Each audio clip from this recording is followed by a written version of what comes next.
Selamat siang. Baik, teman-teman mahasiswa sekalian, pada hari ini kita akan memasuki pertemuan kedua untuk mata kuliah apresiasi prosa fiksi. Sebelum kita memulai pembelajaran pada hari ini,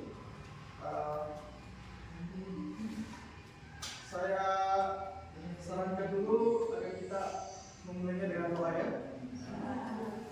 Kedua tingkatnya ya, bisa bantu doanya. Atau satu orang, doanya sebentar saja ya, maksimal 1 menit tingkat saja.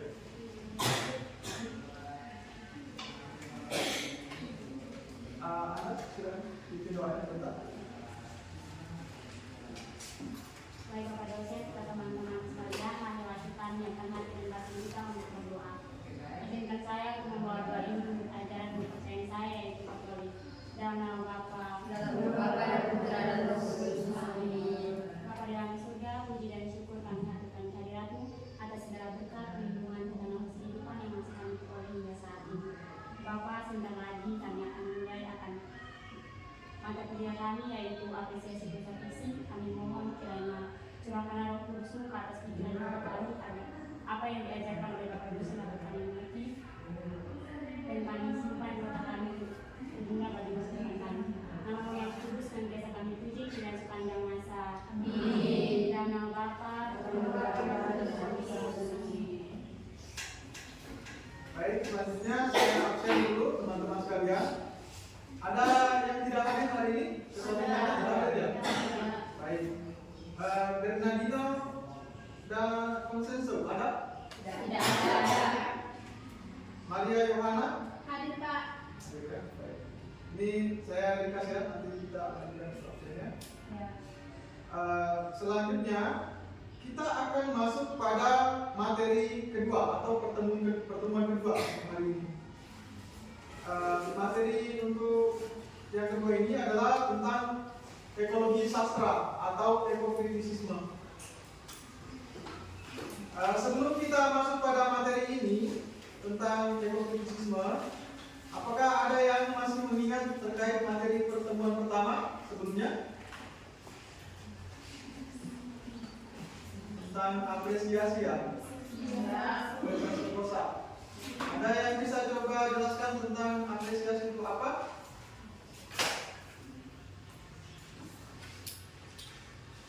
Ya, silakan. Apresiasi merupakan kegiatan menanggapi, menangkap dan memahami hingga mendapatkan nilai dari suatu karya. Baik, bagus sekali. Kira-kira kalau kita hubungkan dengan materi yang pertemuan kedua ini, kira-kira apa korelasinya untuk ekokritisisme dengan apresiasi? Ada yang bisa bantu menjawab?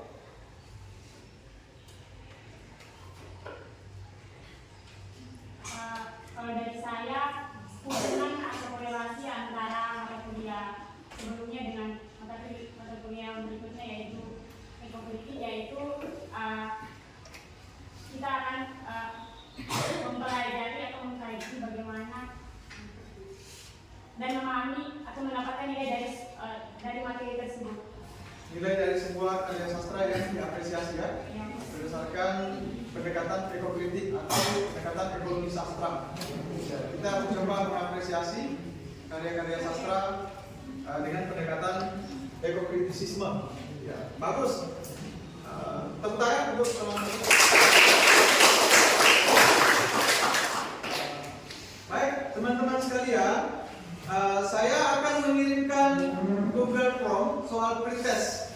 Jadi silakan buka grup WA-nya, silakan isi Google Form. Gunakan Google Form dulu sebelum memulai kegiatan pembelajaran.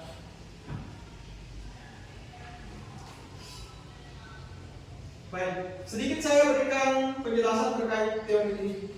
Atau sebelumnya saya sudah instruksikan untuk teman-teman sekalian agar mempelajari materi yang akan kita lakukan pada hari ini. Ada yang bisa menjelaskan terkait dengan apa itu istilah ekologi atau ekologi sastra?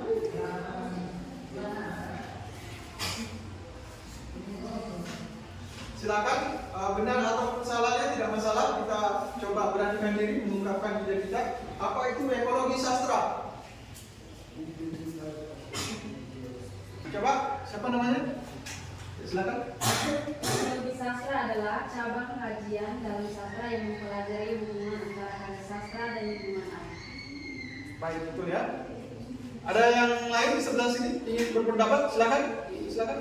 Ekologi sastra adalah pendekatan dalam kajian sastra yang menghubungkan karya sastra dengan isu-isu lingkungan. Baik, benar ya.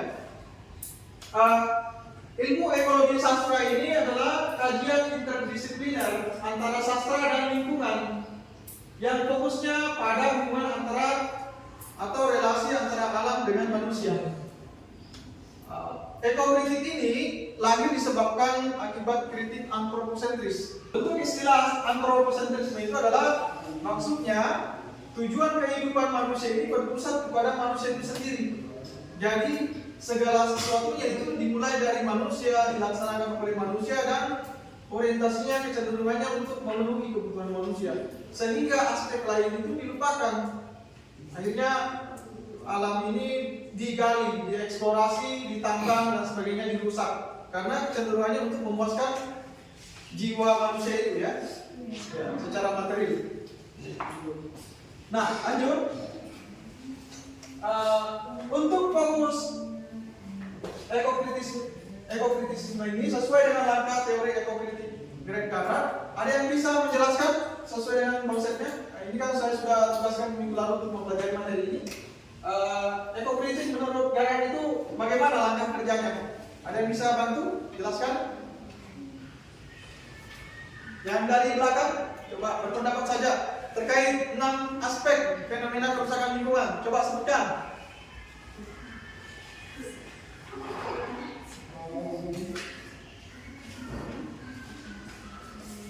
Yang pertama, 1. Pencemaran. Yang kedua, hutan belantara. Polusi. Bencana. Hewan. Bumi. Atau masalah pemanasan global ya. Jadi 6 aspek ini adalah kunci analisis dalam kajian ekokritisisme menurut Greg Carter itu dalam teorinya. Sebelumnya saya ingin menampilkan video terkait refleksi tentang masalah lingkungan. Ini coba Anda perhatikan videonya.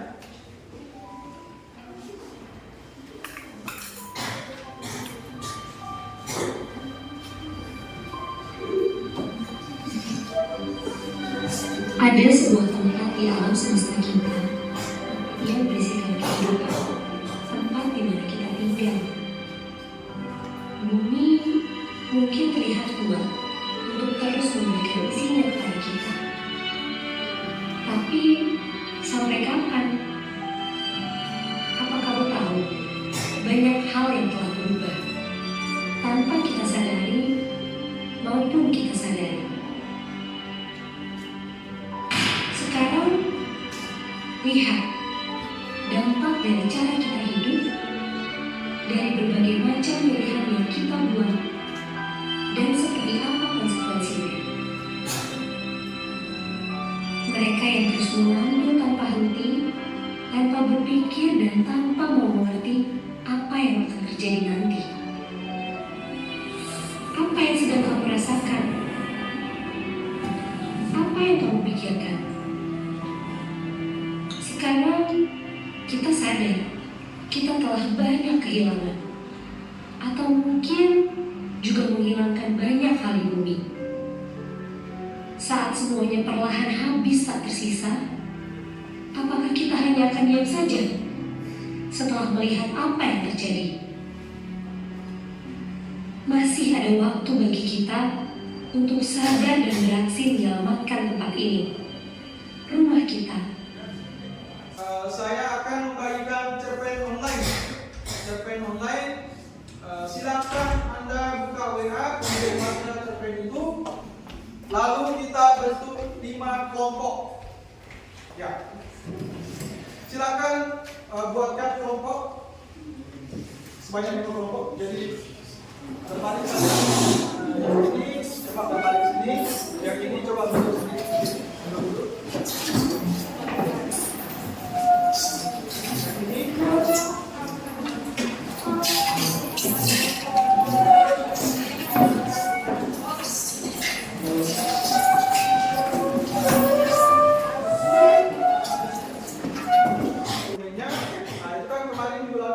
sudah untuk baca cerpennya ya. Jadi silakan jawab pertanyaan ini, pertanyaan yang ada dalam anket ini sesuai dengan yang ada dalam cerita apa yang saya berikan. Silakan.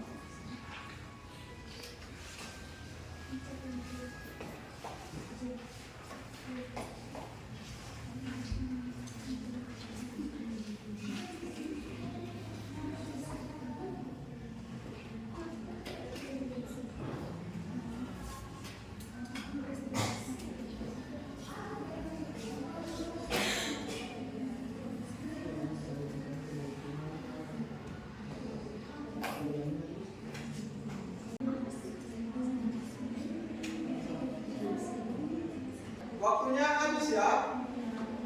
Saat ini waktunya habis. Untuk sementara ini akan saya coba gali per setiap kelompok. Namun ini akan menjadi tugas proyek. Jadi nanti ini akan dijadikan sebagai tugas pekerjaan rumah untuk dilanjutkan di rumah untuk mengidentifikasi masalah kerusakan lingkungan yang ada dalam cerpen tersebut. Jadi ini akan menjadi tugas proyek dan nanti outputnya adalah hasil penelitian dan akan dipublikasikan ke jurnal nasional. Oke, saya mulai dulu untuk kelompok pertama. Ini kelompok pertama, kelompok 2, kelompok 3, dan kelompok 4. Untuk fokus atau langkah kerja teori garap itu kan ada 6 ya. Di dalam cerpen itu untuk kelompok 1 ada berapa aspek yang Anda temukan masalah kerusakan lingkungan? Silakan berdiri. Baca saja. Baik-baik, yang kami temukan dalam cerpen ini ada 2, yaitu hewan dan pencemaran. Ya, kronologinya silakan ceritakan.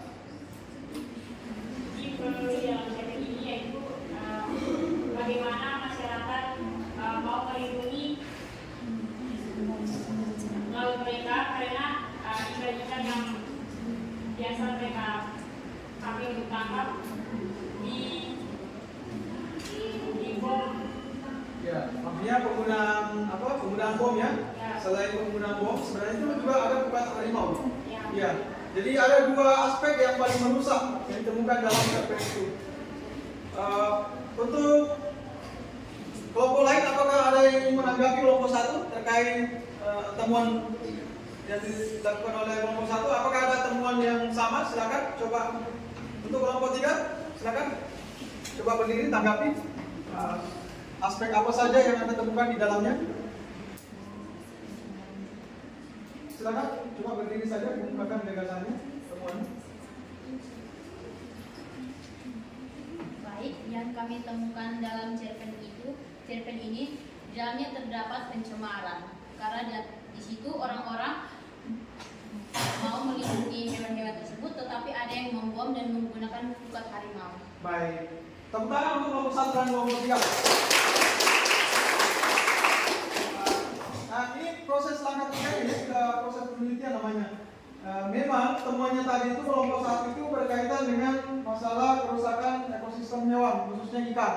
Tetapi ternyata di kelompok 3 ini menemukan masalah polusi ya, pencemaran air laut akibat penggunaan bom. Nah, ini bagus semuanya. Untuk kelompok lain juga sama. Apakah ada yang ingin menentang temuan dari kelompok 3 atau kelompok 1? Silakan. Atau ada yang berpendapat lain? Coba satu orang, siapa yang berani mengemukakan ide?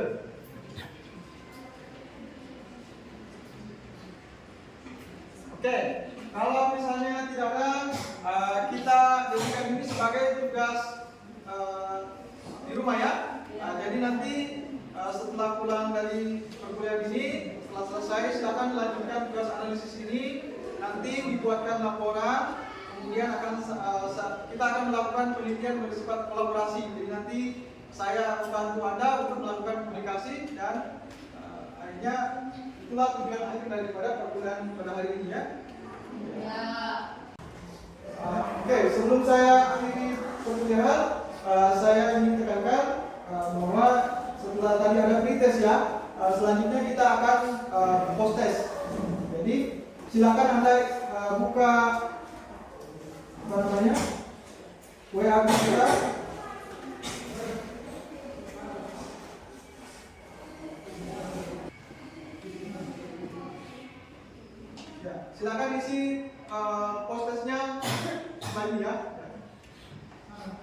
kan ada proses setelahnya.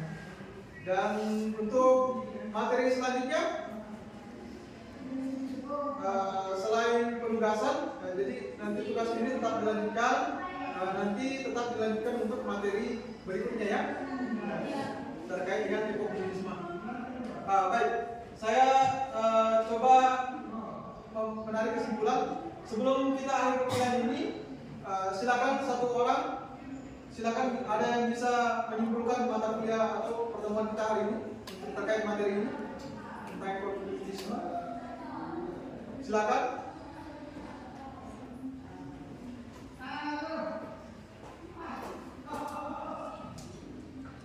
Coba kemukakan pendapat Anda. Simpulkan.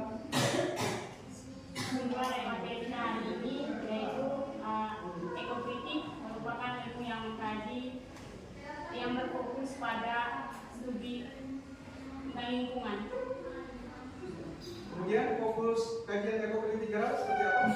Ada enam fokus, yaitu ada pencemaran, ada hewan, ada polusi, ada hutan belantara, Sampai dengan masalah bumi. ya. Baik. Siapa namanya? Ini Tepuk tangan boleh ini. Oke.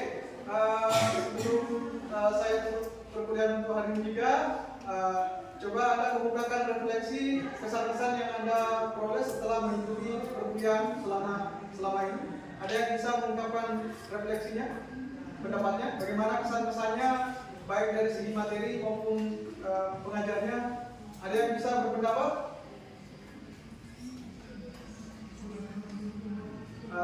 Ini nanti tapi boleh diisi melalui siakan ya. Kesan refleksinya bisa diisi melalui siakan. Baik, untuk materi selanjutnya masuk ke tahap ekofeminisme. Tapi sebelum masuk ke tahap ekofeminisme, tugas ini tetap diselesaikannya terkait ekofeminisme untuk analisisnya. Demikian perkuliahan pada hari ini. Saya akhiri dengan ucapan